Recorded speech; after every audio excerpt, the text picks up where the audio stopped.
Көн сайын менә иртәдән торып, 5нче яртыдан 8гә хәтле көн сайын язам мин. Сентябрь башында Галим Наил Вәлиев 75 яшын тутырды. Ул бүген дә фән дип янып йөри. Көн сайын эзләнүләрдә, әдәбиятка карата мәхәббәте дә, укымышлы нәселдән булуы да аның язмыш юлын билгеләгәндер күрәсең.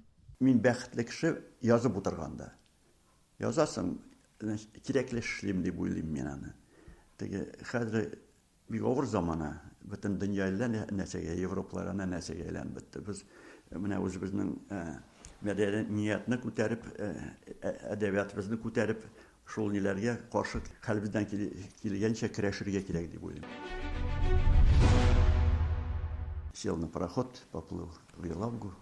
Чиста егетен зур тормыш карабы Алабугага илтә. Педагогика институтының рус филология факультетында белем алган. 4 ел мәктәптә мөгаллимлек итә. Шуннан кабат Алабуга институтына кайтып, әдәбият кафедрасы ассистентыннан ректор вазифасына кадәр катлаулы юл үтә. Аның җитәкчелегендә ул университет дәрәҗәсенә күтәрелеп, башка төбәкләрдә дә билгеле фәнни мәгариф үзәк булып таныла. 32 докторлык диссертация, доктор булды Алабугада мин эшләгәндә.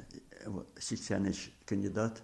2003 елның февралендә Алабуга дәүләт пединституты университет булды.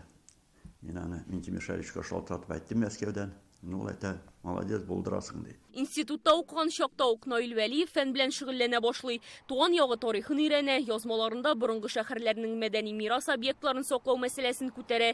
Чистай тарихи архитектура һәм әдәби музей тыюлыгын ачу, Борис Пастернакка һәйкәл, Фатих Әмирханга хәтер токтасын кую. Булар барысы да аның тырышлыгы нәтиҗәсе. Алабуганан күтәрү, Чистайны күтәрү, һәйкәлләр куярга. Нәгаяз хәкигә куймакчы идек, хәлебез җитми Чистайда. Аны һәйкәл куйга пока. Но мен аны киләчәктә барып булыр дип уйлыйм. Кызык нәрсәләр эшләнә, инициатива булса. Наил Вәлиевнең фәнни эшенең төп юнәлеше рус-татар әдәби бәйләнешләрен өйрәнү белән бәйле. Тикшеренүләрне Фатих Әмирхан иҗаты нигезендә үткәргән. Моннан тыш Галим 19 гасырның рус язучысы Дмитрий Стахеев исемен һәм иҗатын халыкка кайтара. Аның турында берничә монография әзерләп бастыра, докторлык диссертациясе яклый. Работа министра образования — это очень тяжелая работа. 2007 елда Наил Вәлиев республиканың мәгариф министры итеп билгеләнә. 2 ел эчендә бу вазифада милли мәсьәләләргә өстенлек бирә.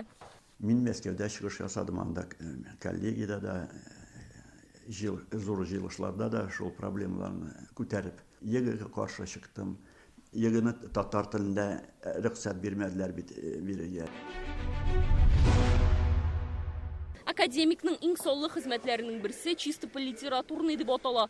Тормышлары һәм иҗаты Чистай шәһәре белән бәйле булган авторлар турында мәгълүмат тәүге тапкыр бер китапта туплана. Хәзер Наил Вәлиев аның 2нче томы буенча эш алып бара. Борис Пастернакка багышланган хезмәте дә тарихи ачыш булып санала. Китап 2 атна элек дөнья күрде. Пастернакның Нобель премиясе бирелгән доктор Живаго әсәре нәкъ Чистайда языла башлавын дәлилли. Борис Пастернакны без күтәрәбез, ә ул безне күтәрә. Единственный мәтәм Нобельский лауреат Чистайда яшәгән. Бүген Наил Вәлиев берничә китап әзерлим. Шул ук вакытта бай тәҗрибәсен яшьләргә җиткерә. Перспективада менә татар бистәсен күтәргәндә менә Нәҗип Әмирхан, Закир Камаловлар турында, Фатих Әмирхан анда килүләр турында ул фактлар бар. Аларны киңәйтеп, минем шәкертләр языр дип уйлыйм. Минем хәлендә булган белемне яшьләргә бирергә кирәк. Олия Сабирова, Рамзил Гарипов, Яңа гасыр каналы.